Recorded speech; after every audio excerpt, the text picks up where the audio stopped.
Euripides in 405 BC.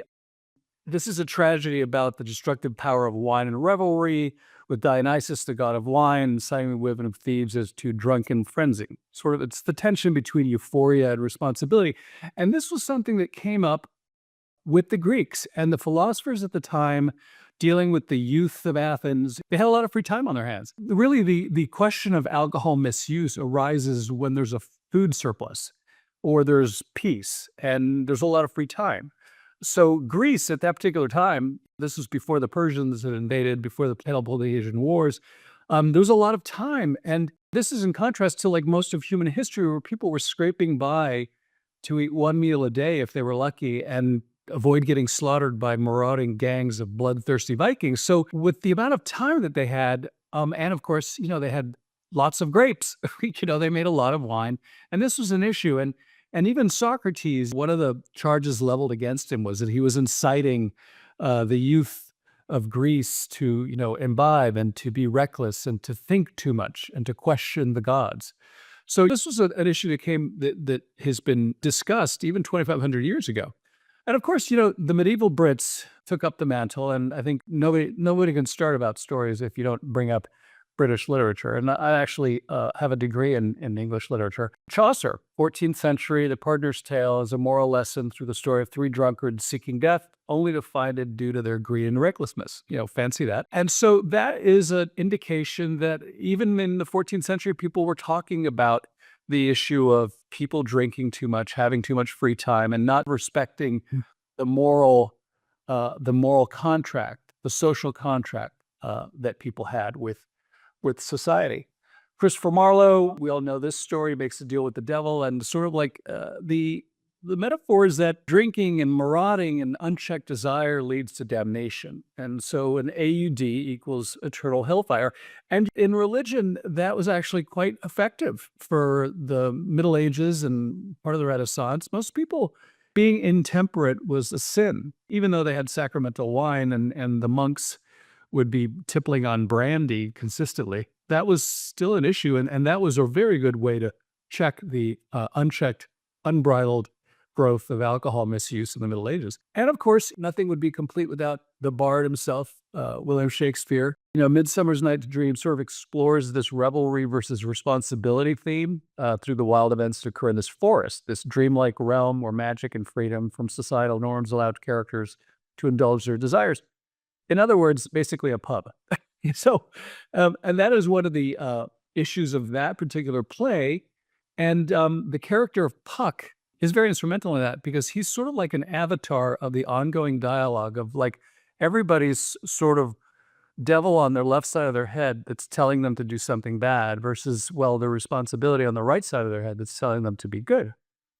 The Restoration Brits, my favorite time in English literature. William Wycherley's play centers around Corner, a notorious libertine who pretends to be impotent to seduce married women under their husbands' noses. And a drunken good time was had by all. But, this is after Oliver Cromwell had really killed everybody's buzz, and all the taverns were sort of shut down. The theaters were shut down. It was very difficult to have a good time. Having a good time was actually a bad thing, apparently.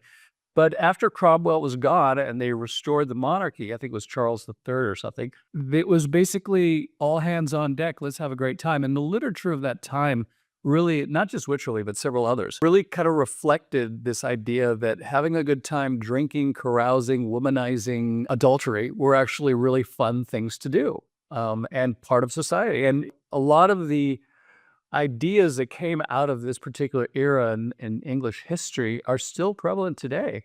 And then we get into the modern Yanks, the modern American literature.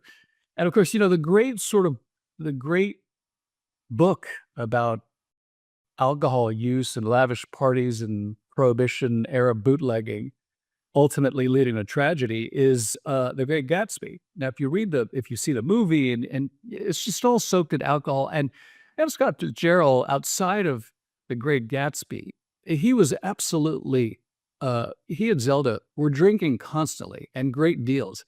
And if you look at the story of F. Scott Fitzgerald's career as it went on, it leads to increasing tension, tragedy, health issues, and And, his ultimate demise, mostly because of alcohol, was actually a very sad cautionary tale about the effects that alcohol can have on somebody over a long period of time. That at the very beginning, it may be part of his secret sauce of being a great novelist, what have you.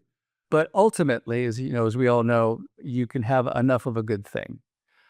Now, this is a great one. Ernest Hemingway, 1926, drinking, bullfights, more drinking, running with the bulls while drinking, running with the bulls because you've had too much to drink. I read this book when I was in college, and I was doing a lot of drinking anyway because I was in a fraternity.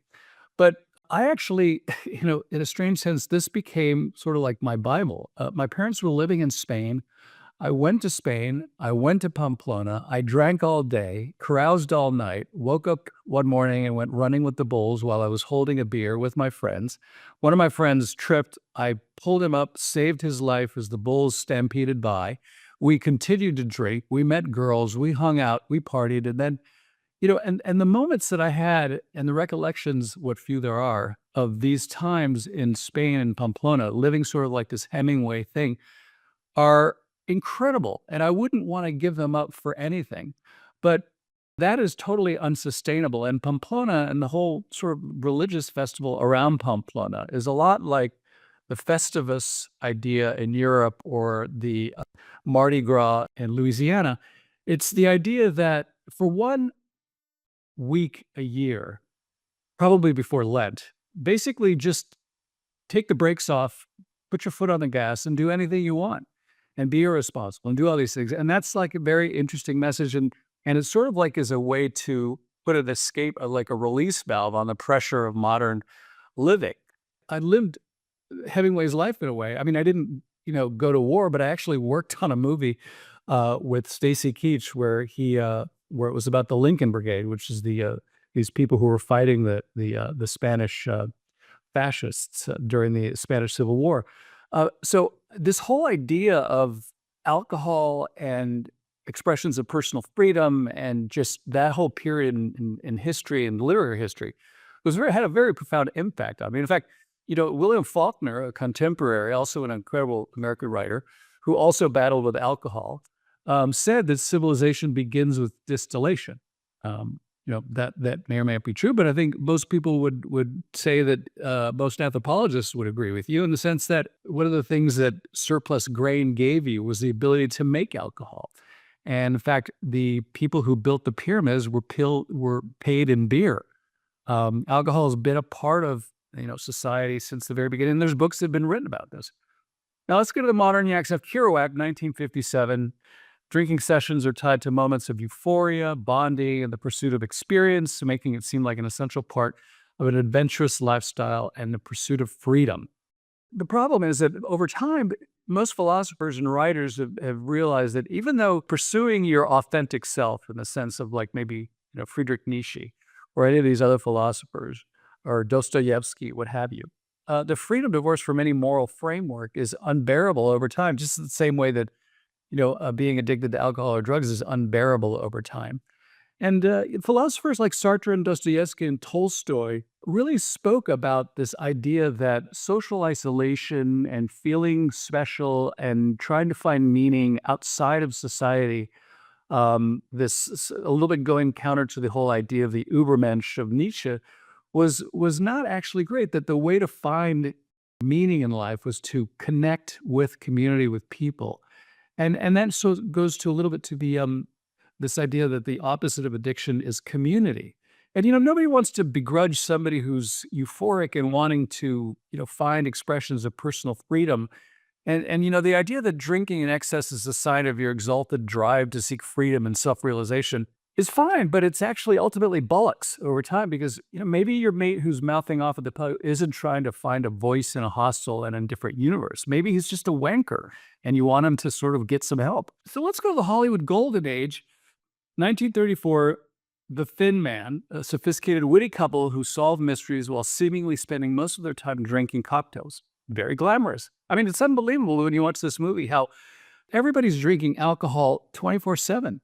And it's funny that at the time you would think that somebody with the Protestants or the conservatives or whomever would have said, well, this is a problem. We really shouldn't have this much drinking in movies. This is sending the bad message.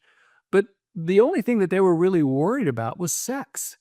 That seemed to be the big Satan was too much sex in movies. And that's why they came up with the Hays Code. And the Hays Code was something that was self-governing where the Hollywood studios would agree to sort of do certain things a certain way. If you had a kissing scene, you had to have it be for under like 13 seconds or 5 seconds, whatever it was. And if you had two people sitting on a bed, both of them had to have their feet on the floor. Everybody had to be completely clothed. And of course, Hayes was this Protestant minister, and of course, over time we see the friction between sex and libertine behaviors and religion. I mean, it's nothing new; it's been going on for years. And the Hays Code actually worked in a very short period of time, but what it forced producers at the time to do was to work on their double entendres and the way that they would insinuate sexual activity and sex in the form of dialogue, which led to some of the greatest movies ever made in that era. And if you study them today, there is so much sexuality and double entendre and things that's bubbling under the surface. And it's almost like thumbing their nose at the Hays Code. And then over time, as Hollywood, their control over the industry sort of started to wane slightly with the advent of the B movie circuit, then people would find their own financing for films and their own distribution circuits. And they started making movies with just about anything that they wanted. And so the Hays Code eventually went away. And I write about the history of sex in movies in my book, Addicted in Film, if you're interested. Going on in 1956, the musical remake of Philadelphia Story. The story involves a wealthy socialite who gets inebriated and experiences personal revelations because inebriation leads to clarity. Now, this is the idea that keeps on going and comes back, and I just referred to it before, this idea that finding clarity in your relationships, finding meaning in your life, it has to do with drinking. And there were many, many movies where somebody would get drunk and solve an essential personal or emotional problem. And if there was a personal or emotional program, the very accepted trope of somebody going to a bar, sitting alone and having a drink and saying, "Bartender, hit me up with a double whiskey." That all originated around that time, where this idea that if you're having a great time, drink a lot. If you're not having a great time, drink a lot. If you want to know more about yourself, drink a lot. If you want to know whether or not to marry this guy and you have jitters, drink a lot. And of course, those are very negative messages, unfortunately. All right, so let's go to the modern age, like 1969. Henry Fonda and Hopper play two bikers who travel through the American South and Southwest carrying the proceeds from a cocaine deal. I guess that's okay, right? But, at the time, this is very controversial. And again, it goes to this whole idea of personal freedom, this idea that they're on the road, they're on these motorcycles, they're doing whatever they want. And at the time in 1969, this was a very powerful message because everybody's coming out of the 1950s. Everybody's very conservative. The Vietnam War is happening. And this idea of being a free spirit, doing anything that they want, was a very powerful message that was adopted by a lot of people, including the acolytes of Jack Kerouac's On the Road, who saw the sort of like this beat generation of like alcohol, drugs is an easy conduit towards freedom and breaking apart from the established norms of a bad society that's gotten us into Vietnam. Hollywood's Modern Age, 1978. This is the movie about alcohol misuse. The film revels in a fraternity's chaotic alcohol-fueled energy, presenting their antics as an expression of freedom and rebellion against authority. Okay, well, now, so we all watched Animal House before we went to college, and I actually joined a fraternity that had toga races, and all of the things that you saw in that movie are things that I actually experienced in college. And we thought that was okay, but we didn't do it because we were rebelling against any particular authority. We just did it because we had watched that movie. We thought it was really, really cool. And this particular movie is interesting in the sense that, at the time, it really made a lot of religious people fanatically upset, but it really resonated with the people who watched it. It was a very popular movie, and it came from the National Lampoon, from Doug Kenney, who's one of the original authors of the National Lampoon, and who, in his own right, is an interesting philosopher about the idea of excess and comedy and finding meaning. He ultimately committed suicide, sadly, not because of drugs, but because he had mental health issues. But again, his life is a little bit like F. Scott Fitzgerald, lived, burning both candles at both ends, and then coming to terms with reality and not having a very nice ending. And I met with John Landis, the director, many times over another project years later, and I talked to him about this. And he said it was just a blast to make. Everybody was having a blast and getting drunk while they made it. So, but there's at the ending of this movie, there's some funny things happen where order is restored in a very ironic way, which is what one of the themes that I will get to in a second. So, Fast Times in Ridgemont High, 1980. Jeff Spicoli, he's a perpetually stoned surfer, faces off against history teacher Mr. Hand. Sean Penn, genius actor, unbelievable. But this is really the first time that you see somebody who's taking bong hits in his van and who's high on pot, who's interacting with the world, interacting with a teacher, and he comes off like he's really smart, really clever, really fun, wants to buy pizza for everybody. And it sort of drives home this point that maybe stoners are not like what we were led to believe. Because, again, remember from 1930s, you would watch movies like Reefer Madness, where the warning was that if you smoke dope, you're going to commit crimes, you're going to do unthinkable acts of barbarism. And this was all tied to, again, the racial inequality. Pot was something that Black people did. And the next thing you know, they're going to like get out of their place and not respect us white people. They're going to have gangs of Black people running around trying to get white women to have sex with them because they're high on dope, and dope makes you into superhuman strength. All of these stupid stereotypes and tropes then all fed into the eventual war on drugs in a very tragic way. So all of this stuff is bound together, but this is the first time that stoners are sort of seen as like kind of cool philosophy types, and there's nothing wrong with living in your van and smoking dope all day. We could debate that. And now that marijuana is legal, it's a lot of people might be doing. Who knows? And maybe that's good, maybe that's bad. But ultimately, too much of a good thing is always a bad thing, as we know. And that's why we're here. 1998 films follows Raoul Duke and his attorney, Dr. Gonzo, as they embark on a surreal drug-fueled journey through Las Vegas. The movie was utterly pointless. And the writer, Dr. Gonzo, etc., the whole idea of him getting really high and writing all this incredible prose was a really attractive idea. But, what most people also observed about great writers from the past is that Hemingway, F. Scott Fitzgerald, Faulkner, none of these people wrote while they were high. None of them wrote while they were drunk. Now, there was the claim that Faulkner, for instance, became a better writer because he would be drunk for long periods of time and binge drink and see the depravity of the human experience or know something intensely personal and empathize with the common man and had his ideas and be really, really creative when he was drinking, and then be able to carry over those incredible observations over to his writing. Now, that might be true. The same might be true of Hemingway. And that's one of the things that we'll explore in a little bit. This whole idea that being high or being drunk gives you access to deeper truths and more attractive ideas. What happened to Dr. Gaz is what happened to everybody else who abused alcohol is they didn't make it. They didn't last. And this movie, was pointless, but I actually worked on the financing. I arranged the financing out of the UK, and I should have been named as a co-producer of the movie, but I hung out with Johnny Depp, and Benicio del Toro was nuts, and the financiers were absolutely crazy, and Universal Pictures said, "Why are you doing this?" But I said, "It's going to be great." And it was great, but the movie didn't really make that much money. So it's about two guys that go on a wine tour, and one of them is just broken up with his girlfriend. Another guy is like dealing with divorce, whatever. But wine is presented as a source of pleasure, sophistication, even personal insight. But just look at the poster. These two guys are trapped in a wine bottle. And so even though it sort of sells this idea that being a wine connoisseur and drinking all day is a very cool thing, and it's part of like how you become a man and be a person and live a great life, the ultimate message of the movie is quite the contrary. It bears watching again. Alexander Payne is a great guy, and I hung out with him in Brazil once before he made this movie. He said, "I want to make a movie about two guys that go on a wine tour." I said, "That's a great idea." I don't know that I would watch that, but as it were, he made the movie. Classic Hollywood modern age 2009, a bachelor party in Las Vegas spirals out of control when the characters wake up with no memory of the previous night's events and face increasingly absurd consequences. One of the things that you might want to know from this is that this is not necessarily glorifying drug use or alcohol use.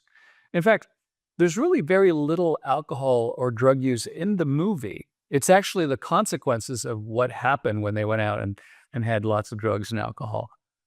But this was another movie that was criticized widely for promoting libertine behavior, when in reality, it actually did a little bit of the opposite. Sort of like, when you wake up with a hangover like they do in these guys and they face all these horrible consequences, that's sort of like an apt metaphor for why you would want to avoid that sort of debauchery yourself.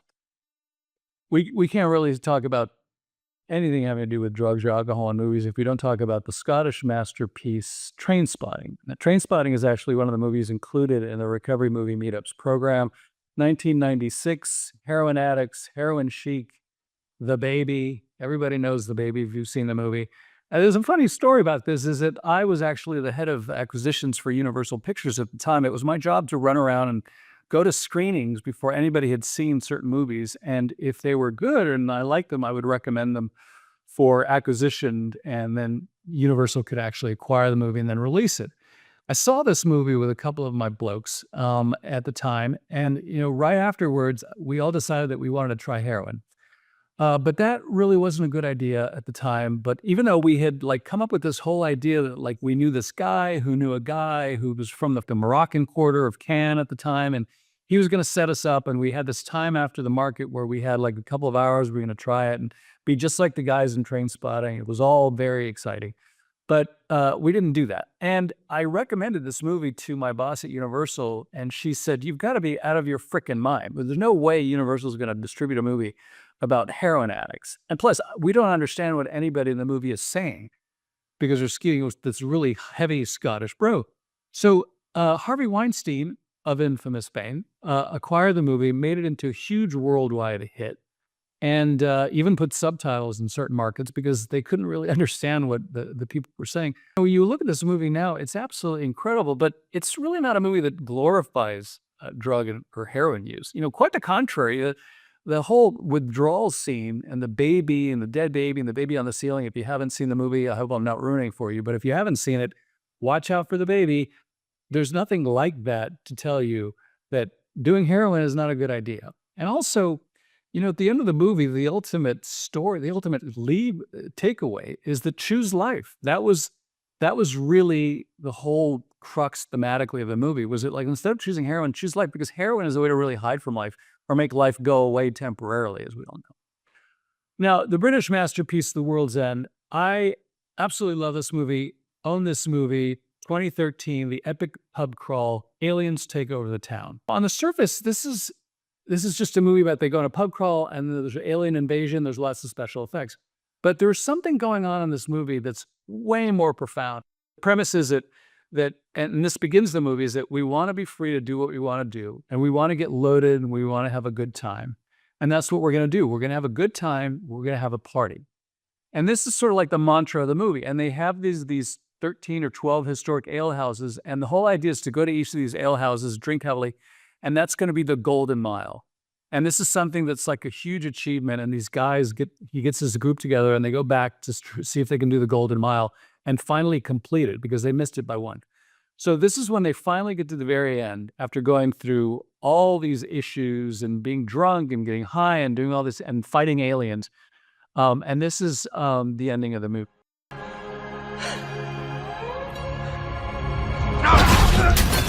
You've had enough! This is the world's end, man! I know! Stop this! But I will continue to fight, because that is how we survive. Exactly, you fight for what's important. For what's so important about the Golden Mile. It's all I got! Gary!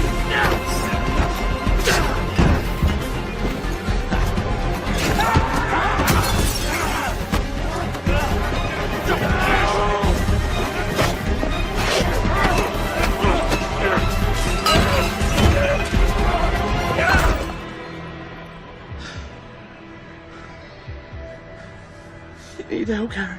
I got help. You know what help was?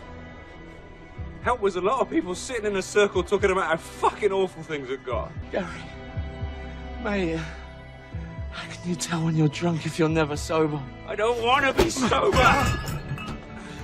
It never got better than that night. That was supposed to be the beginning of my life. All that promise and fucking optimism. That feeling like we could take on the whole universe. It was a big lie.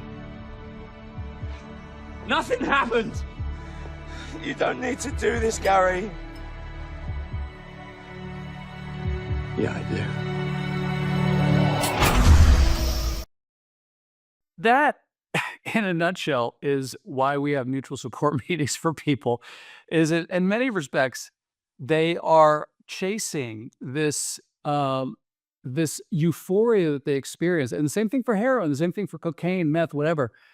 They had this feeling that they could take on the universe. They were invincible, and they want to get that back. And the Golden Mile is an apt metaphor for all that trajectory. I mean, forget about the aliens. That's just window dressing.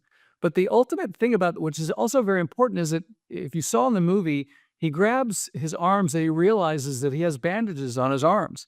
And Simon Pegg tried to commit suicide, and that's why he went to therapy. And he broke out of therapy, out of rehab, so he could go on the Golden Mile one last time as his swan song. It says so much about really what addiction is, and it's all sort of like hidden in this very kind of funny movie that I think is one of the gems. And Simon Pegg is a national treasure. But you know, what do these stories all have in common? Like literature and the films and everything, is that chaos has consequences. So none of these movies show this in a way where everybody gets away with it.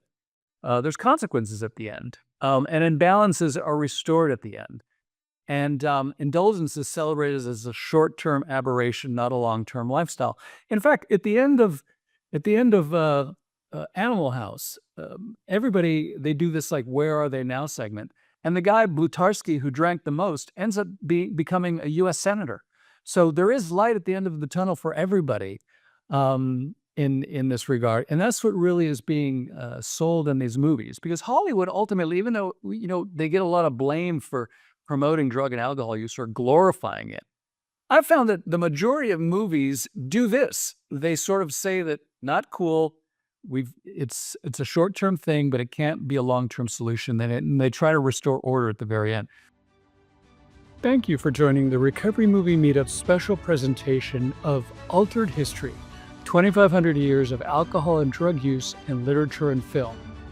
If you have any questions about the Recovery Movie Meetups program, just scan this QR code or email me at ted@recoverymoviemeetups.com.